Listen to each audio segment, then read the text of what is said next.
The Sukhoi T-4 Sotka was one of the most ambitious aircraft ever developed by the Soviet Union.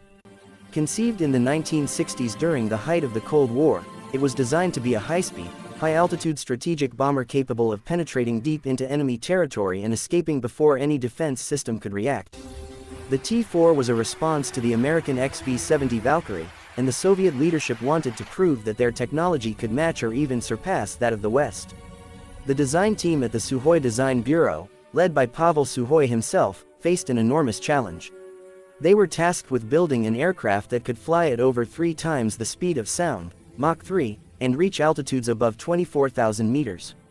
This demanded new materials, new engineering solutions, and new systems that had never been used before in Soviet aviation.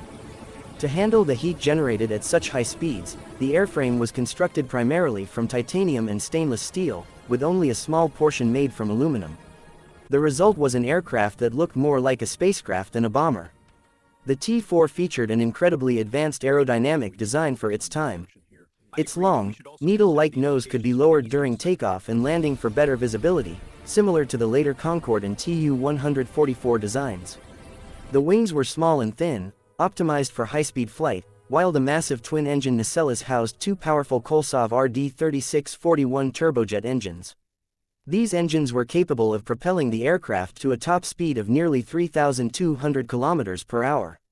Inside the cockpit, the pilot and co-pilot sat in a side-by-side configuration, surrounded by a state-of-the-art flight control system with advanced automation, a remarkable achievement for the 1960s.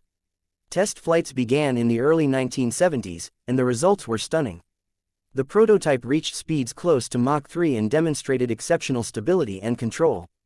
Soviet engineers and pilots praised the aircraft for its futuristic capabilities. However, despite its success, the project soon ran into political and industrial problems. The Soviet Union was already investing heavily in other strategic bombers, such as the Tupolev Tu-22M and the Tu-160. These aircraft were easier and cheaper to produce, and they fit better with the existing military infrastructure.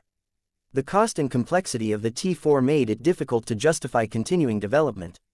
Another challenge came from rival design bureaus and the Ministry of Aviation Industry, which prioritized the Tupolev projects over Sukhoi's. Eventually, in 1974, after only a few successful test flights, the T-4 program was officially cancelled. Only one flying prototype and several incomplete airframes were ever built.